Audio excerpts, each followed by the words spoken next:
Zaman hayır olsun saygılı seyrediciler. Hoş buluştuk. Efirde GRT kanalı Gagauzya Gün Günden programısının hem doğun götürücüsü ben Polina Barbova. Saygılı seyrediciler, bugünkü kolbermemizi biz yazacağız Skype'ın yardımından. Musafirimiz ise anılmış Gagauzya'nın opera çalgıcısı, maestro artı Moldova Devleti'nin şanlı ince zanatı zahmetçisi Marina Kara-Radeş. Zamanlarız Marina size. Hoş buluştuk. Hoş buldum. Hoş buldum. Şükür ederim. Olsun Skype'ın yardımından ama sanırım hani yazacağız bir meraklı programa. Çünkü sizinle biz var nasıl söylemeyen yazmadık burada. Onun için kısmetli kendimi sayarım. Hani olacak benim kolayım bugün ta yakından sizinle tanışayım. Hem de tanıştırayım bizim seyredicileri Avtonomiyanın Moldova Devleti'nin başka memleketlerin yaşayanlarını anılmış Gagauzya'nın opera çalgıcısının Marina Kara-Radeş yaratmasından. Geçeriz sorularımıza. Söylesiniz, nice hepsi çekitti, niye getirdi sizi türkücü zanatına? Bana kalsa nice her bir yaratıcı İnsan, biz geliriz bu zanaata Allah'tan. Önce ben anlarım, önce geçer vakit görürsün ne olur. Küçükten elbet ki küçükten bu işler çekitti. Türkü çalmak, beğenmek, sevmek türküyü. Ana babadan işitmek türküleri. Babam bende oynadı, mam türkü çalardı. Elbette ki ben işiterek bu türküleri güzel, canına istersin istemezsin onlar gelirler. Televizör o zaman pedalandıydı, biz de işlerdik, ince konsertler olardılar televizyonda. Tutarım aklımda, bilirsin ismini getirdim aklıma, ince Yasla Uşak Bahçesi. Uşak Bahçesi'nde bana verermişler birer konfeticik. Hani ben çalayım Alla Pugaçova'nın türküsünü. Ve bundan hep çekitti. Söylediniz hani vererler birer bombonicik çalarsınız yeni anılmış Rusya'nın çalgıcısının Alla Pugaçova'nın türküsünü. Niye su türkü? Milyon milyon milyonalık roz. Çok güzel. Aha. Çalardınız onu da sonra niye görerdiniz doğanızda bulunarken ana babanız diyeceğiz hani dostlarınız olsa uşak başında uşaklar terbiye edici ne siz duyardınız o zaman? Onlar sevmekler. Yoktu vakit dalgalanma. Belli ki ben düşünerdim bomboyla çıkışını ben düşünmeyeyim ben düşünerdim. Kaç yaşındaydınız? Düşünüyorum Uşak Bahçesi'nde bilmiyorum belki 4 belki 5 yaşındaydım. Küçük. Elbette nice her bir uşağın fikrinde açan görür bomboni onu der hepsi başka küçükken ben kalsancı ben görüyorum hani küçükken bizde yok öyle duygular büyük diyeceğim biz daha büyüküz senin içinden anlarız kimin önünde biz çıkıyoruz hani çok insan oturur. Hani onlar hep işi de isterler işitme. Türküyü, senin sesini, sen kendini öyle gösterersin, öyle anlatarsın o türküyü çalarsın. Hani insan duysun ne iş için bu türkü. Ama küçükken elbette ki sen bu iş için düşünmezsin. Söylediniz 4 yaşındaydınız Uşak Bahçesi'nde açın çekittiniz ilk kendi türkülerinizi çalma. Diyeceksiniz sizin kendinizin Alla Pugaçova'nın türkülerini. Öteye doğru adımlar anlatsanız. Nice kuruldu ileri doğru sizin? Adımlar oldu öyle. Sonra şkolada, okulda açan ben kalsa 5. ben klastaydım. Gezerdiler şkolada kültür evinden. Söylediler hani olacak konkurs. Dişin tutmuyorum adını ama Gagauz türküleri lazım da olsun. İster pay alma. O zaman ben de 9 yaşında ilk sıra ben gittim konkursa bizim köyde. Orada kabul ettim ilk yeri. Sonra ondan çadır, sonra komrat. Elbette ki doğru 17 yaşımdan ben bizde burada Gagauzya'da her bir konkursa gittim. Dilan her bir yerde alayım ilk yer ama hep o kadar pay aldım. Sonra geldi vakit her bir insanda açan lazım ayırma, nereysen gideceksin, hangi yolu ayıracaksın. Bu iş için çok şükür ederim Allah'a. Hani verdi bana böyle ana babaları duydular. Hani daha iyi bana olma türkücüyken. Hani ben lazım ayırayım bu yolu. Ben hiç inanamadım da doğrudan söyleyeyim. Hani bana bırak açıkla gitme bu yoldan içinden. Muzikantlar onlar diyeceğiz belki bu profesyam, bu zanatım, bu değil bir iş. Ama şükür ederim Allah'a hani anam babam böyle düşünmediler. Onlar istediler yani ben olayım kısmetli diyeyim kendim isla. Nere ben halizden benim çeker canım. Naşı ben isterim. Buradan biz yollandık Kişnof'a. Консерватория, nerede beni aldılar подготовительный kurs. Bizde öyle denilerin içinde hani bende yoktu образование müzik tarafından bende yoktu. Ben başardım sede 11 klas. Bu iş için ilkim ben geçtim.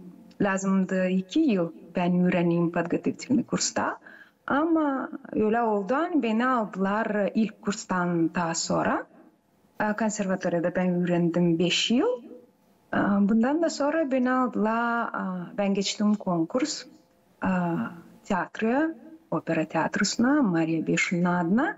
Nerede şimdi 20 yıl günde, olacak 20 yıl önce ben işledim. Ne kadar güzel Gagavuz dili Marina sizde bakmadan ona hani siz yaşarsınız diyeceğiz Kişinöv kasabasında. Dili unutmamışsınız, dili kullanırsınız bu çok iyidir. Tamam geleceğe soruşum da bağlı bununla. Biliriz hani bir de halk yok nasıl ilerlesin diyeceğiz yok nasıl yaşasın dilsiz, kültürasız, adetlersiz, dinsiz. Siz hangi türkülerden çekettiniz kendi yaratma yolunuzu? Diyeceğiz halk mı, estrada mı? Elbette ki ben evde işittim sade halk türkülerini. Estrada türkülerini ben sonra öğrendim. Açan herhalde bir şey çalma bir konsert diyeceğiz. Paskelle mi, yeni yıl mı bir şey vererdiler bana çalma. Ama elbette ki ilkim ben çaldım. İlk benim türküm de eğer naşı ben çaldım konkursta 9 yaşımda bu Ay Kızım Kızım. Ay kızım kızım gül gibi kızım seni geldi istedi. Evet doğru. Ne büyük hodoluk gene söyleyeceğim programın çekilmesinde nice bana büyün o kadar büyük hodoluk bütünler bizim Gagavuz halkımıza, bizim Moldova devletimize hani bize bu kadar talantlı kızımız var bu Marina Kararadeš. Opera bu müzika, dramaturgiya yaratması nerede çalır? Opera çalgıcısı orkestranın yardımıyla. Operaya girer müzika, ustacılık hem poeziya. Marina söylesiniz hangi dilde, tazide siz çalarsınız? En çok operada biz daha çok çalarız İtalyan dilinde, var Rus dilinde, var Alman, Cerman dilinde, Rumun dilinde. Sonra Fransız dilinde. Tazide İtalyan dilinden canlarım. Doğrusu. Yakışarsınız bir parçacık. Şimdi çalasınız, yalvarıyorum size. Bilirsiniz, çoğu böyle yaklaşır, böyle soruşlan bana hani ya bir şey çal, nasıl anlayalım, nasıl. Ama opera deyince ben şimdi size çaldım halk türküsünü ya da estrada türküsünü varınca ona diyeceğiz o kadar çok hazırlanmama sesini hazırlamama. Ama opera türküsü o her ki lazım onu doğrultma, toplama o sesi. Hani olsun haliz opera türküsü. Hani işitilsin.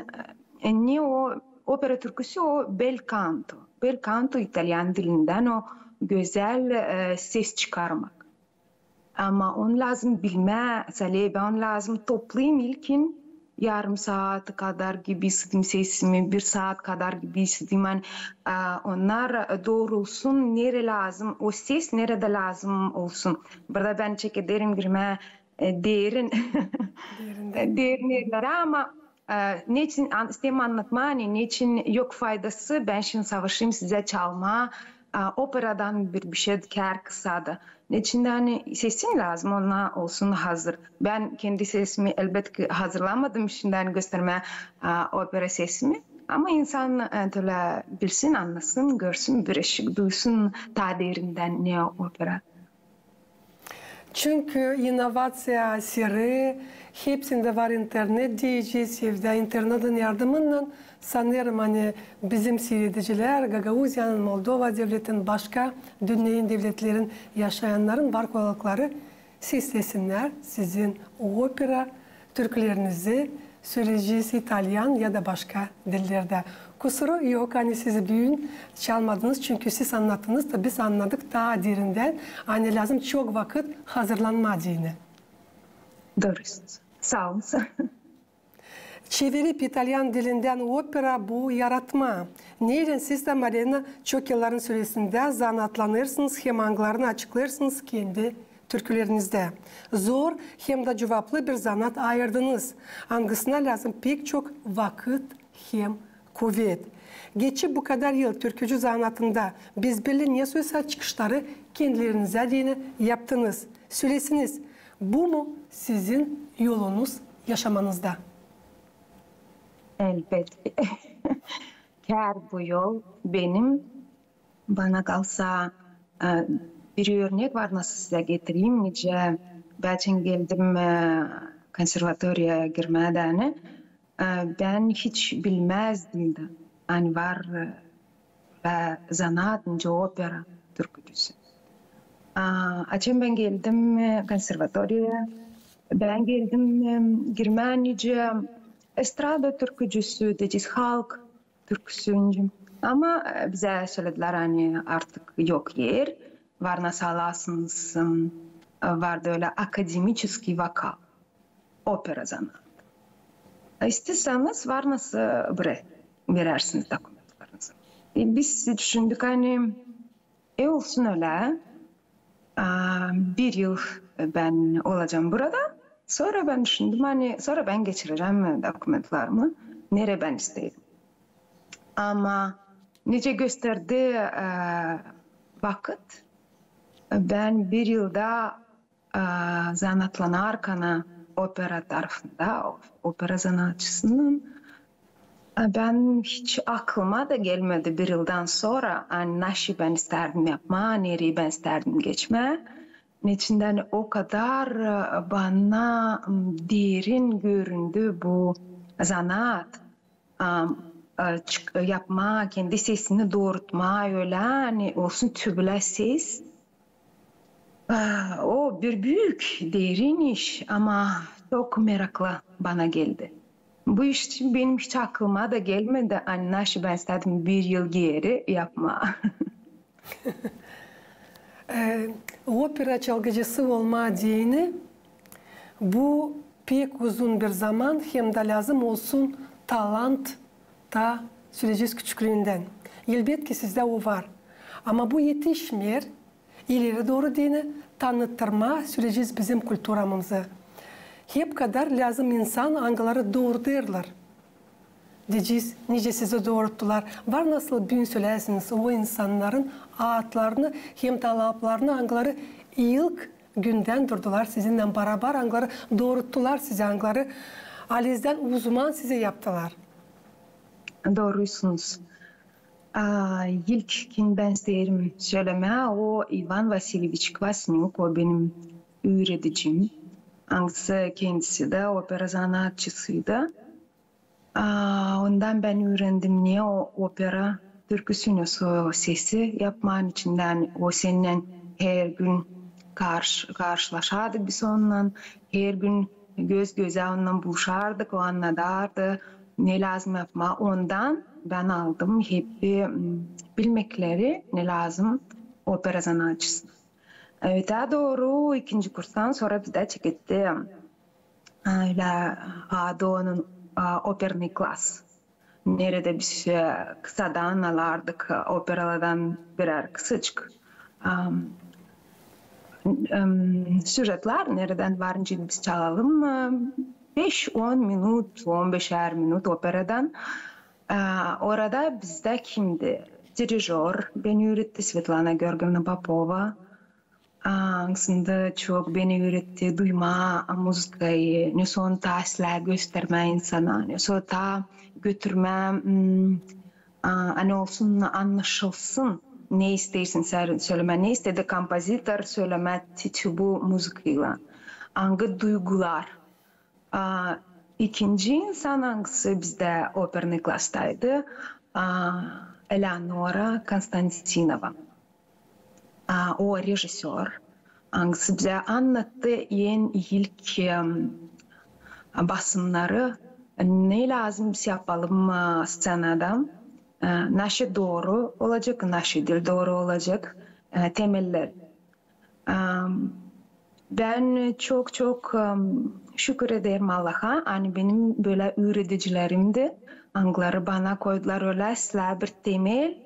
Hangisinde ben yakıştı büyüğüm çok güzel, çok güzel göstereyim bir yüksek taraftan bizim Kerdecisi Respublikamızdan içinden biz çıkarız da başka da devletlere nerede gösteririz kimiz biz. Elbette ki ben gelirim Moldova'dan, ker dilsem Moldovanka, onlar bilir biz Moldova'danız. Tamamen başka devletlerle de bağlı benim iki bu soruşum. Operada hepsi beraber bir yerde bütün poezya hem dramatik ince sanatı, vokal hem instrumental müzika, mimika, oyunlar, dekorasya hem kostümler. Ne duyarsınız siz Marina çalıp pek çok insanların önünde bulunup scenada. Çünkü siz anılmışsınız değil sadece Moldova'da nice opera çalgıcısı hem aktör ama Almanya'da, Hollandiya'da, Belgiya'da, Şveycarya'da, Rusya'da, Kazakistan'da, Türkiye'de, Kipr'da, Rumanya'da hem de daha çok dünyanın başka devletlerinde. Ne duyarsınız? Ne duygular sizi o zaman kaplayırlar? Bu soruşu var nasıl Süleymaniye vardınca başka türlü de koyma, sorma dini seyredicilere. Ama isterdim bu soruşumda sorma sizde, sizin duygularınız niye görüp o kadar çok insan önünüzde. Bir taraftan bu büyük cevaplık. Teşekkür ederim. Bilirsiniz, bana kalsa her bir artist, opera sanatçısı için çıkar scenaya en zor bekleme açılsın kulisalar, perdeler, hani de çekilsin spektakl, opera. İçinden sen o beklemek bana da çok da zor gelir beklemek. İçinden biz scenaya geliriz. Ta 2-3 saat ileri hazırlarız seslerimizi, hazırlanırız surat, giyimler, saçlarımızı hepimize hazırlarız. Ve sonra bekleriz ne zaman çekilecek. En zor bana bu. Ama açılır o perdeler desen, kişi dersen müzik çekildi. Bu bir çok ilinlenmek. Hani sen de var nasıl yaparsın de onu nasıl sen beğenirsin. Ama ilk ne bizim kafalarımızda, canlarımızda hani insan hangisi geldi sesleme operayı, o işitsin, görsün, çoğu personajı hangisini istedi gösterme kompozitör. Onun acısını, onun duygusunu. İçinde hani operada biz hepince dramada ama size çalarız seslenseli. Söylemeriz lafları çalarız. Türküde. Bu bir ışık daha zorlukça dediğince aktörler gibi. Bizden içinden biz aktör dil bağlı müzikayla o nasıl yapsın pauzayı, ne kadar o duyar de şimdi bu moment ne kadar o duyar. Bizde böyle yaşıyor, biz lazım hepini düşünelim ileriden. Elbette ki repetiret edelim, hani olalım hazır. Bu iş için biz çıktıktan ilkin o hani götürme en yüksek uğurda ne kadar bizim talentimiz verir bize. Hani biz yakışalım, gösterelim insana bizim personaj için, onun acıları için. Niçin Talya'ya vardı bir soruşum. Hangisi bağlıydı? Bu mu sizin yolunuz yaşamanızda? Neden ben onu sordum? Marina söyleyeceğim. Çünkü nice praktika gösterdi. Çok yılların süresinde var insanlar, genç olanlar, söyleyeceğiz onlar için hangileri öğreniyorlar, başarıyorlar. Ne sosyal zanatı da sonracığım kendi ayıran zanatında çalışmıyor. Ama değiştiriyorlar kendi söyleyeceği zanatlarını. Bundan da sordum sen. Pişman olmadınız hiç mi? Hani mahsus ayırdınız bu zanata? Hiç bir de istedim de ben minutta ama bir de sekundda pişman olmadım. Niçinden o bana verir çok kuvvet. Da alır da elbette ki. O görünmüyor insana kim sesler, kim gelir bakma spektakülleri. Ama bu bilirsiniz ben beğeneyim pek bir örnek. Zor anlatma herkese. Nasıl sen duyuyorsun kendini scenada, ne kadar sen kuvvet koyarsın insana onu zor anlatmanın içinden daha çok insan ondan zanatlanmıyor. Elbette ki o anlamıyor işçim. O işçim bende var çok güzel bir örnek Angst der ne kadar biz kaybederiz kuvvet. Açan her bir insan ben düşünüyorum hani bu yaşamakta bu şehir öyle bir situasyon nerede kimdense barışmış mı o oldu bir kötü bir iş da sen barışıyorsun bir insanla ne kadar sen koyuyorsun kuvvet anlatma söylemen dil böyle tübüle o söyle sana sen söylesin ona sen lazım çok kuvvet koyarsın. Ben düşünüyorum hani her bir insan açan gelir ve nice o duyar kendisini. Kuvvetsiz, kafası mı acıyor, kergüdesi de bir acıyor. Bu o kadar sen verirsin çok enerji, çok kuvvet verirsin bu işe. Bizim işimiz öyle niçin? Niçin yani biz operada gösteririz herkese çok bir zor tarafını, yaşamanın tarafını bu personajda. Sadece ayrılmış mı birinden, o düşünür ne yapmak için bu zor situasyada ya da kimin nasıl uğurlaşır da nasıl olur. Sadece o çekişmek o gösterir ne kadar sen kaybediyorsun kuvvet. Daha çok burada gider laf elbette ki değil fizik tarafından. Fizik tarafından da biz dinleriz ama daha çok enerji tarafından, can tarafından ne kadar sen verirsin kuvvet.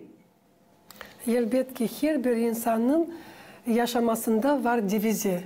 Sizin, Marina, nasıl yaşamak diviziniz? Bilirsiniz, vakit gösterir hani savaşma, yaşama öyle. Hani kafanda her kere olsun hani sen duruyorsun Allah'ın önünde. Zaten sen düşünüyorsun hani senin yönünde Allah duruyor. O zaman senin ağzın, dilin çevrilmeyecek söyleme insana bir acı laf. Ya da düşünme, yapmak kimse bir proz bir iş. Elbette ki ben de dilimi ay gibi hani günahsız olayım. Ama bu düşünmek her kere ben savaşayım hani o benim kafamda olsun. Hani ben yapmayayım acılı işler başka insanlara. Ne kadar derin fikirli bir insansınız. O kadar büyük sevgi sizde Allah'a. Biz böyle bunun için de sizin yaratma yolunuz böyle yüksek uğurda bulunur bugünkü günler. Teşekkür ederim. Bugünkü kolvermemizde yok nasıl çizgilememe hani Gagauzya'nın ilk opera çalgıcısı bu pahalı, saygılı, hem sevgili tenor Stepan Kurudimov. Angısı tanıttı Gagauziyamızı dünyanın çoğu devletlerinde, nasıl da siz Marina. Ama pek canımız acır, hani o dil Gagauziyada, ama vardı nasıl hazırlasın burada kendi doğma yerinde bizim genç olanları ince zanata. Ne söyleyeceğiniz bunun için? Kurudimov Stepan, o bizim önce de söylediğiniz ilk tenorumuz. Onun partiyaları tenor, dram tenor. Onda çok güzel partiyalar, çok zor onlar, çok güzel çaldı. Doğrusu hani çok istersen olsun burada ama önce görürüz. Allah öyle yapar. Yani, o şimdi değil burada. Biz de var nasıl ona dua ederim, Allah versin sağlık. Yani içinden o isterdi gelme, dönme geri, olma burada, uşaklarla zanatlanma. Ama önce biz görürüz da vakit vermer bize o kolaylığı, ona o kolaylığı. Yani o gelsin de olsun bizimle burada. Ama vakitler daha bitmedi. Dua edilsen olsun da o gelsin bizimle beraber olsun. Kendi sözünüzde söylediğiniz, hem açıkladınız Stepan Kurudimov'un partiyalarını. Sizin seven partiyalarınız hangileri? Çok severim. Violetta partiyasını, o Opera Traviata'dan. Çok severim Padişah'ın gelini, Царская невеста, Rus dilinde. Daha kimi Gilda, Opera Rigoletto. Şimdi bitki vakitini ben çaldım. O partiya Mimi, Opera Bohema.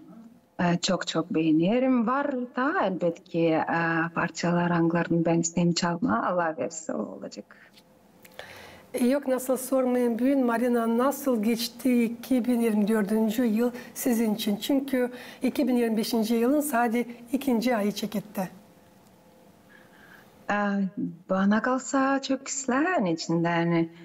Ben ilk sırada çaldım partiya Mimi Angsı'na. Ben çok ona hazırlandım. Çok yıl hazırlandım ona da. Şimdi benim parçalarım biraz değişirler. İçinden genç kanabisi çalarız bir partiyaları. Anglar yaraşır bizim sesimize. Sonra sesi büyür kana, daha değişir kana. Biz lazım geçelim başka partiyalara. Şimdi ben şekerim başka parçaları öğrenme. Bana kalsa çok güzel, çok güzel. Allah verdi bana sağlık, Allah verdi bana yakışmak. Yani ben çalayım bu operaları, duyayım. Bilmem nice insanlar anglar gelirler, seslerler. Sonlar duyarlar bizim söylemize. Ama ben çok beğeneyim, ben çok kabul edeyim. Enerji, kuvvet bundan. Söyleseniz neyle zanatlanırsınız bugünkü günler? Şimdi hazırlanırım Kaula'da, orada geçecek konser. Nerede biz çalacağız opera sanatçısından Petru Rakovic'le. Nerede ta olacak poezya, şiirler olacak, insanlar söyleyecekler. Biz orada çalacağız Roman dilinde, romanslar hem de Rus dilinde. Allah yardımcı olsun sizin dil kolay ama cevaplı zanatınızda. Şükür ederim, şükür ederim. Bugünler sizin doğma gününüzdü Marina. Biz Gagauzya Radyo Televizyonu'nun Cümle Kampanyanın uzmanları, bütün Gagauzya'nın, Moldova Devleti'nin yaşayanları kutlarız sizi. Allah başlasın usulü bütün dünyada. Sağlık size hem sizin ailenize. Uzun ömür hem de iyi başarılar sizin dil kolay işinizde. Söyleyeceğim, çok sağ olun. Hani buldunuz bizim için, Gagauzya'nın yaşayanları için, Moldova Devleti'nin yaşayanları için vakit de gene getirdik aklımıza.